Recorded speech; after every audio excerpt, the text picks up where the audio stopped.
If you have your Bible, that is found in the book of Matthew chapter 5. You can open your Bible in there. We're not going anywhere but there. We're going to be visiting other texts, but our main text is that. So if you want to go in Matthew chapter 5 and just stay there in verse 13 to 16, you'll be fine. So we are on our last part of our series. Our series is titled #IamNot. And the idea here is that oftentimes we think that we are the center of everything. Did you guys notice that? When you were a baby, you cry and your parents will feed you. If you get hurt riding a bike, here comes your parents trying to comfort you because you are in pain, right? From the very beginning, you thought you were the center of everything. And we thought that we were so special, But I believe that we weren't created to be the center of everything. I think we were created by God, so in a way that we will have this deep need of Him to be the center of our lives. Meaning, God have created us in a way that there will be areas in our lives that only Him can fill. There are places in our hearts, in our life, that only Him can fill. So, until you realize that you are not the center of everything, meaning I am not the reason why I exist, I am not the reason why I am where I am now, you will never find out your real purpose in life. Number two.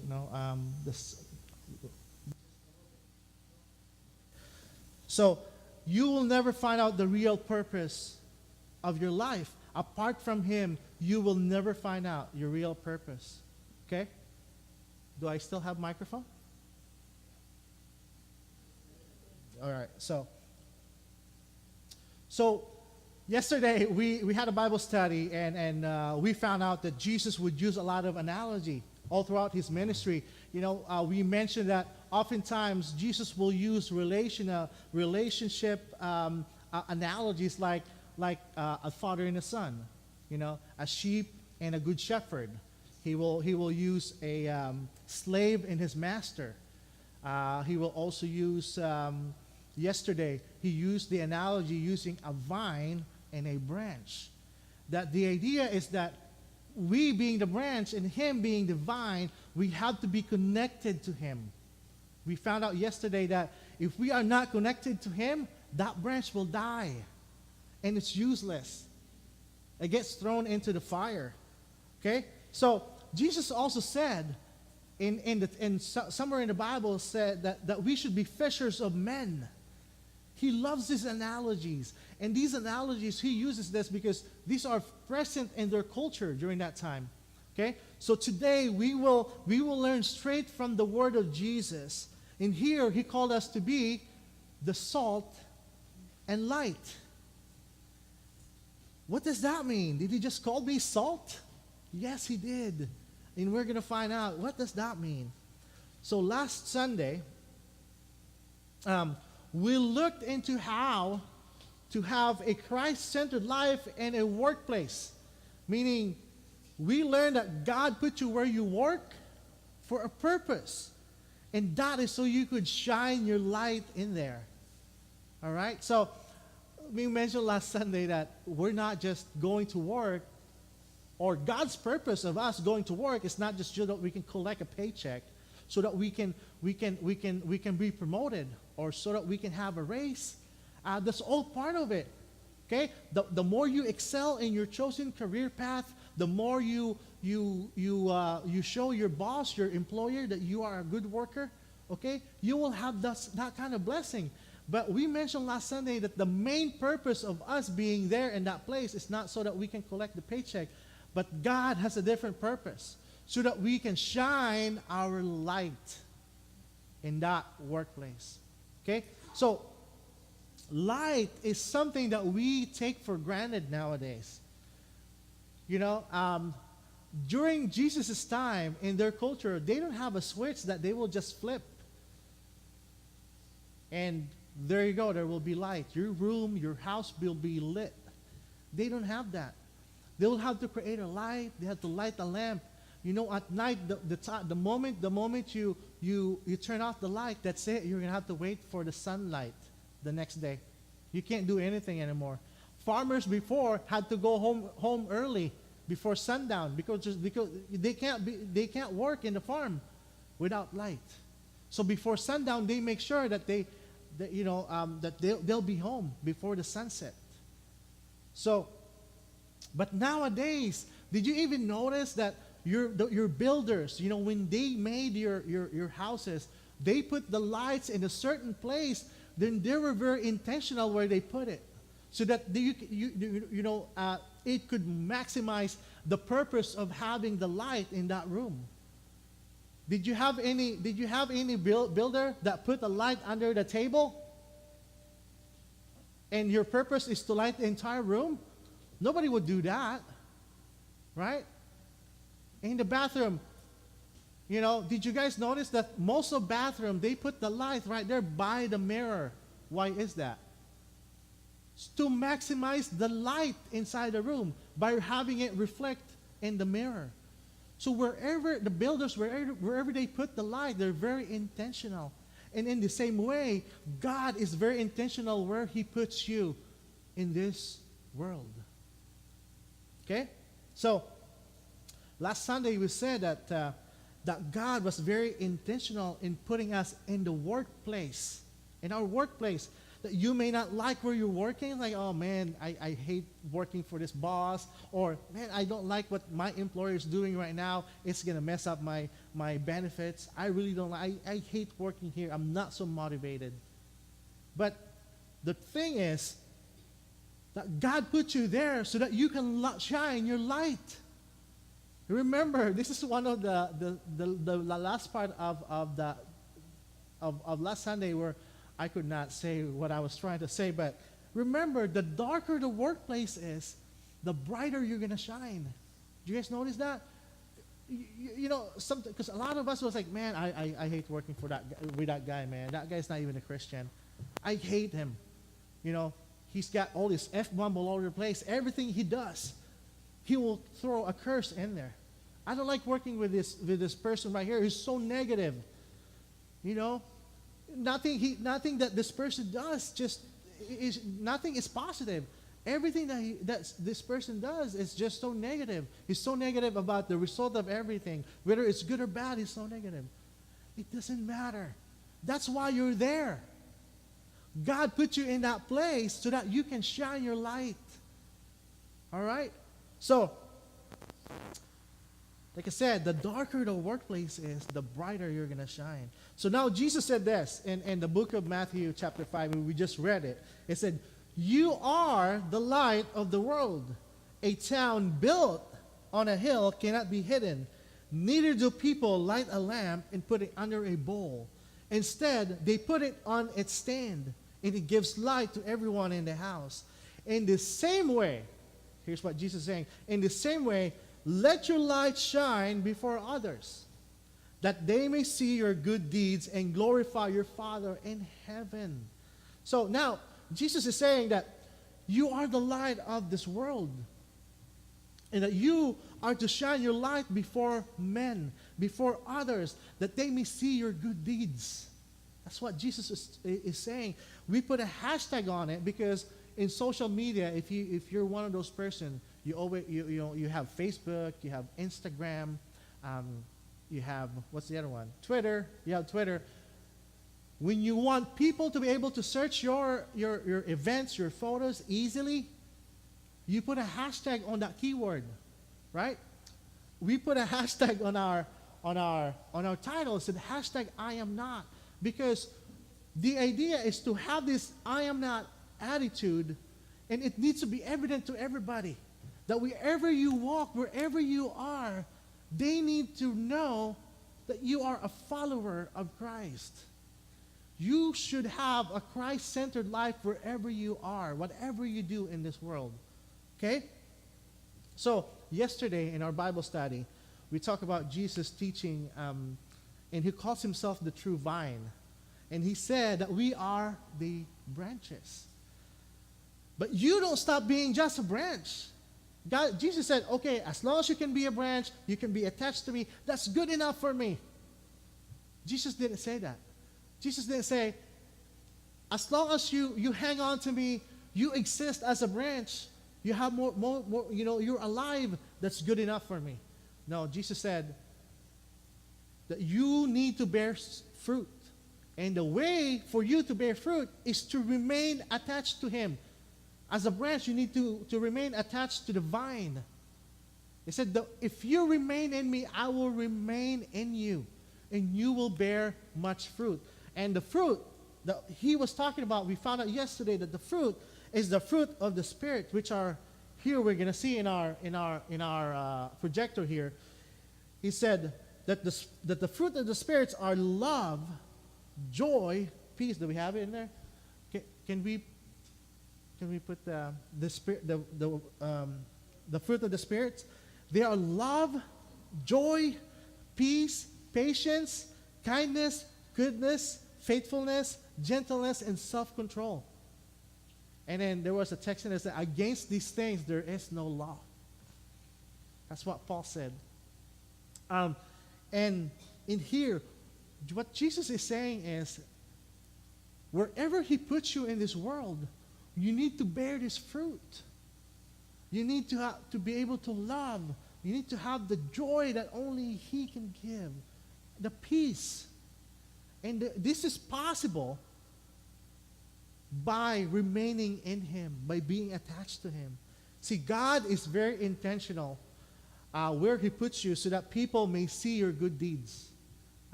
Paul was preaching, and he was preaching in Athens, and he was I believe he was in the city streets, or he was even in the synagogue. He was preaching in there, but he was waiting for some people. But some of the leaders have noticed him. You guys familiar with Paul? Are you guys familiar with Paul? Are you guys still awake? All right. So, just to make sure you guys still awake. So Paul his name used to be Saul. He used to be a Pharisee. But he wrote half of the New Testament. Okay? He wrote all those letters to the churches. He wrote the letters to the Corinthians, the Galatians, the Philippians, all those Asians. But anyway, he wrote almost half of the New Testament. Okay, so he was preaching in Athens, or he was talking about Jesus in the synagogue, and the leaders during that time noticed that he was introducing a new God. So they came to him, and they questioned Paul. They noticed that he was introducing a foreign God that they're not familiar with. Okay, so as Paul was preaching, they questioned him, and Paul was talked to them about this God that he's talking about. He said that this God that he's talking about is not a foreign God. Okay, so he noticed where these people worship. They have it written on the wall in their altar. He said, "To the unknown God." To the unknown God. So they were worshiping a God that they don't know who that God is. They do not have a relationship with that God, and they were worshiping this God. And so Paul came in there and said, "Hey, you wrote this in your altar." He said, to the unknown God. And Paul said, no, that the God that we worship, the God is the God who created the heavens and the earth. That is the God that we worship. He doesn't live in temples built of human hands. Paul said that. And he said this in the book of Acts, chapter 17, verse 26. He said this, from one man, after he addressed all those stuff, okay, he said this, from one man he made all the nations that they should inhabit the whole earth. And he marked out their appointed times in history and boundaries of their lands. You're probably going to say that, what is Paul talking about? So Paul here is introducing a sovereign God. Okay, the God that he's introducing is a sovereign God who authors everything, who authors your appointed time and your appointed place. Meaning, he's the one who dictates where you're going to be at and when you're going to be in that place. Okay? So if last week our focus was in the workplace, today Jesus is saying, you are the light of the world. Not just your workplace, but you are the light of the world, meaning that not just your workplace, not just your neighborhood, not just your family, not just who you're going to marry, okay? Not just, he's even talking about not just, when you go, where you shop, where you do your grocery, even whether that be Costco or Safeway, when you go there, your favorite store, your Starbucks, your favorite Starbucks, or where you get your oil change. Okay? Paul is saying that God is very specific where and very intentional where he puts you. This God that we worship is sovereign. Okay? Here, he said, and he marked out their appointed times in history and the boundaries of their lands. You think it's an accident that you were born where you were born and you ended up here in Kitsap County. You think that's an accident that you're here in Kitsap County? I highly doubt it. But now that we've read it in the Bible saying that the God that we worship, the God who created the universe, is the one who appointed times in history when you're going to be there. He appointed the boundaries or the lands you're going to conquer, you're going to be at. God is very intentional where you're going to be at. Okay? So Paul is saying, no. God, and listen to this, God predetermined this before the foundation of the world. God already made a decision. God made a decision. Inang is going to be in Kitsap County in Bremerton. Okay? Laika over there, she's going to live in Lakewood. Okay? Eddie right there, Eddie's going to be in Bremerton because that's where I want them to go. That's where I want them to be at because I want them to be the light of the world. I don't want them to just exist in those places, however. I want them to be fruitful. I want them to shine their light in their community. So wherever you go from here, you need to shine your light. The people around you needs to see the fruit of the Spirit. Jesus also said this. This is in verse 13 now. You are the salt of the earth. But if the salt loses its saltiness, how can it be made salty again? It is no longer good for anything except for to be thrown out and trampled underfoot. Now, a long time ago, I love eating oatmeal. But I don't like just the normal one, okay, or the regular one. I want the flavored ones. I like the maple, the maple syrup. I like the brown sugar. Dude, I love those, where you make that, you can smell it. They even have the banana stuff, oh man, I can eat those all day, right? But now for breakfast, I've been eating oatmeal, but I can't have sugar anymore. So the kind of oatmeal that I eat is just the normal one, the one that doesn't taste anything. So when I made, the first time I made it, man, I was like, what am I eating? It's like I'm eating wet cardboard. It's like I can barely swallow. It's so hard to swallow because there's no taste to it. And so I complained about this to my wife, and my wife's like, why don't you put a little salt in there? You can't have sugar, so put a little salt. Salt is fine. Okay, just have a little flavor. So I started doing that. I can eat it. I think I can tolerate, salty, oatmeal. But imagine, what's your favorite food? What's your favorite food? Come on, I want to hear something. Vegetables, what? Stir fry? Fruits and okay, what else? What are crispy pata. Okay, lechon. What else? Come on. Pancake. Chicharon. I like adobo, okay? My wife doesn't like my adobo. because they cook their adobo, a little weird. But anyway, I cook my adobo a different way, and I like flavor in it. Imagine adobo not having salt or any flavor, or crispy pata with no flavor in it. Oh, it's probably still going to be good without flavor. It's crispy pata, right? But imagine sinigang with no flavoring in it.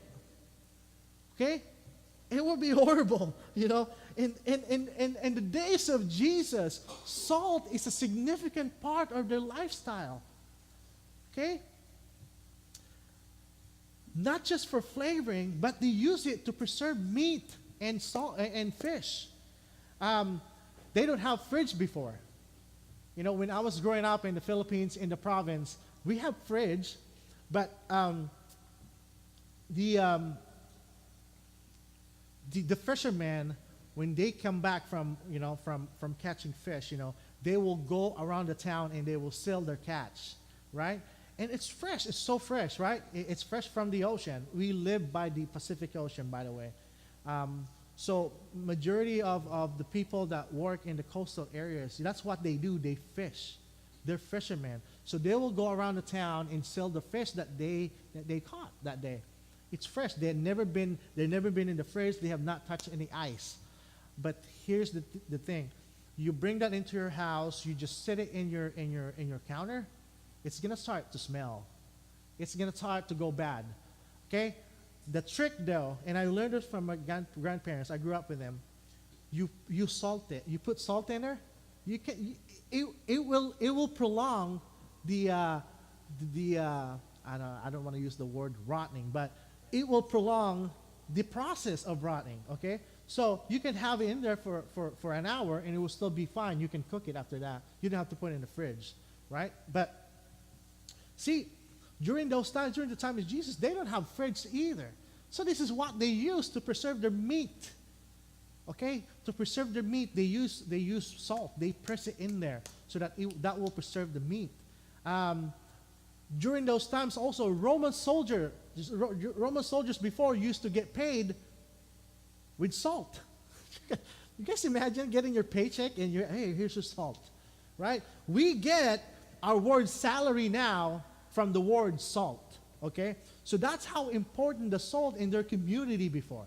Okay, so as the light of the world, what Jesus is saying, that you are to reveal something to the people around you. Now, as the salt of the earth, Jesus is saying that you are to preserve something in this earth, but there is a problem. Okay, the problem is that Jesus said, but if the salt loses its saltiness, how can it be made salty again? Now, let me ask you a question. Can salt lose its saltiness? Can salt lose its saltiness? Okay, so let me give you a little college, chemistry or whatever. Maybe this is what, like Carlos' favorite subject, biology. So now salt is a very stable compound. Okay, it's called sodium chloride. It's a very stable compound. It will never lose its saltiness. The only way that it will lose its saltiness is if you contaminate it with some other ingredients. If you contaminate salt with something else other than sodium chloride, it will lose its saltiness. But sodium chloride, as sodium chloride, it will never lose its saltiness. But Jesus said that it can lose its saltiness by contaminating it. Okay? So, how many of you guys remember the Titanic? You guys remember, Kuya Manny remember the Titanic? I don't remember the Titanic. I just watched the movie about Jack and Rose, and it just so happened that it was the story of Titanic. Before that movie, I didn't even know Titanic existed. But Titanic was a magnificent ship. They even call it the unsinkable ship, if you guys heard that before.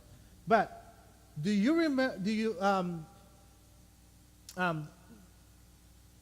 The problem, or there was a problem with the Titanic, right? Do you guess what happened, right? There was an accident. It hit an iceberg and it sunk.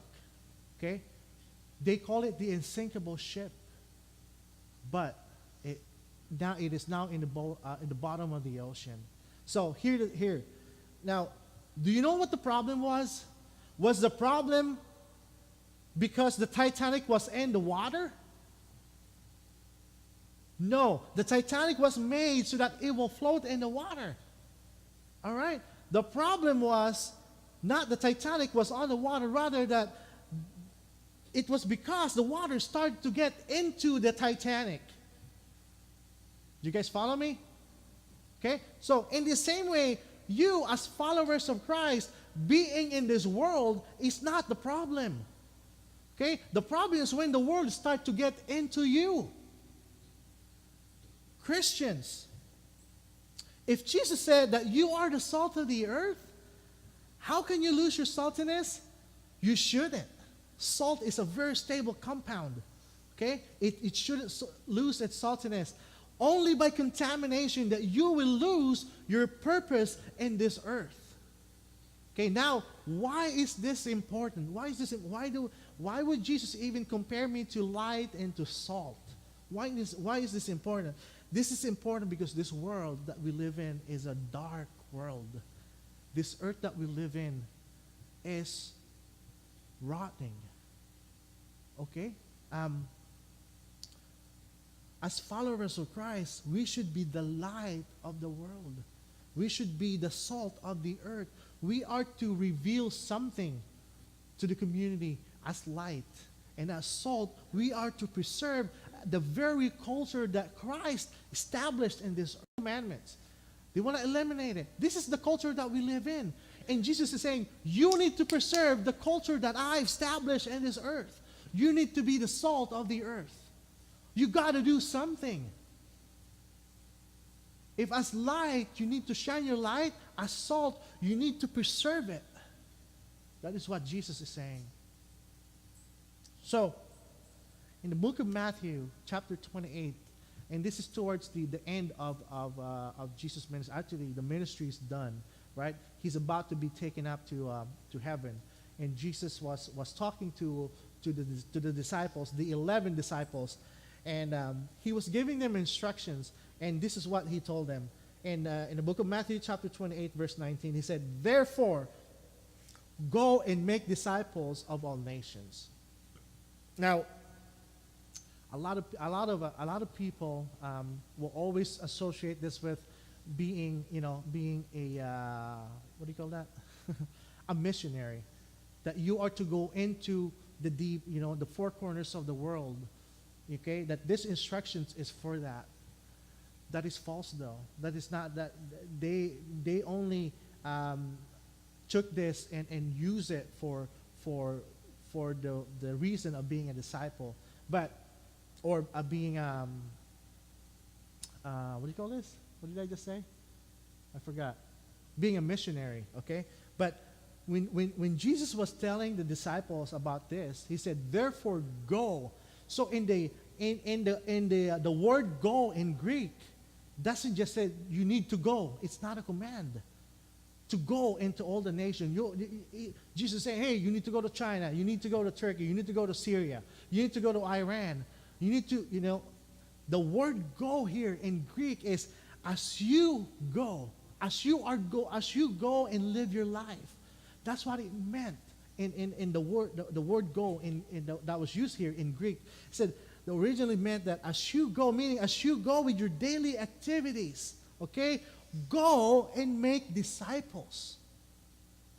Okay, meaning not just in Jerusalem, that as you live your life, as you go into Samaria, as you go into Egypt, into Rome, you are to make disciples. As you go into Bremerton, into Silverdale, into Port Orchard, everything that you do, as you go and live your life, where I put you, you need to shine your light, and you need to preserve the culture that I've started. So, you need to make disciples. It's like, I can't make disciples because I don't have time to go to China. I don't have time to go to Iran, okay? I can't be a missionary right now. But that is not what Jesus is saying. Jesus is saying, as you go and live your life in this earth, you go and make disciples. How do I do that? You shine your light, okay? And you be the salt out there of the earth. We bear to be the light of the world and the salt of the earth, because this is how you will glorify your Father in heaven. He said that in there. If you go back to our text, he said that let your light shine before others, that they may see your good deeds and glorify your Father in heaven. This is how you glorify your Father in heaven, by being the light of the world and the salt of the earth.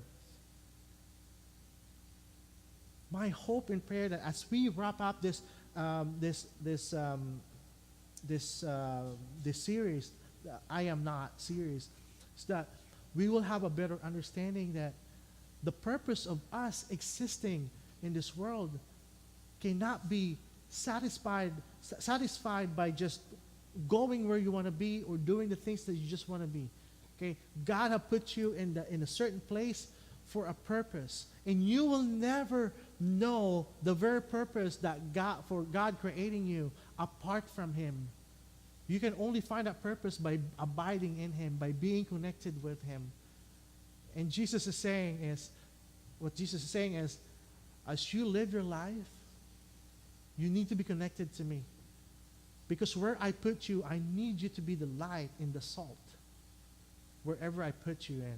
And I'm very intentional where I will put you, because I have a purpose. Okay? So my hope and prayer is that as we wrap this up, is that we will have a better understanding. Why do I exist? Why do I go to work? Why do I shop here? Okay? It was Andy Stanley that I was listening into that I got this idea. But Andy Stanley said that wherever you go, you need to remember this. Every person that you lay your eyes on is someone whom Jesus died for. Meaning, as you go to Starbucks, yeah, they'll always mess up the spelling of your name. Okay? But He put you in there so that you can shine your light. Wherever you get your oil change, they may not do everything, and next thing you know, you're frustrated. But said, Jesus, no. I want you there for a reason, for a purpose, not to be frustrated. I want you in there to show them the fruit of being attached to me. I want you to shine your light. Okay? So, how do I live a Christ-centered life in the community now that I live in? Okay?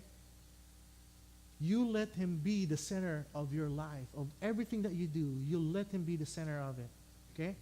And today, Jesus is reminding us, I want you to be the light of the world out there. Shine your light. Okay? Be the salt of the earth. Preserve what I've started. I want you to protect the culture that I started. All right?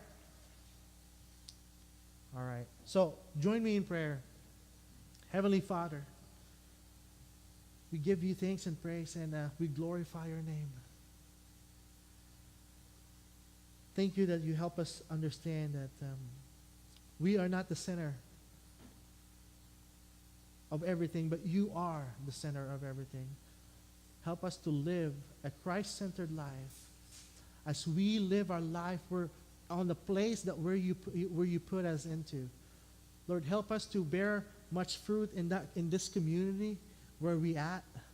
Help us to shine our light where you put us in. And Lord, help us to be bold. Help us to have this courage to preserve the very culture that you've started in this world, in this earth. Thank you so much for being the kind of God that you are. We praise you. We glorify your name. We pray this in Jesus' precious name. Amen.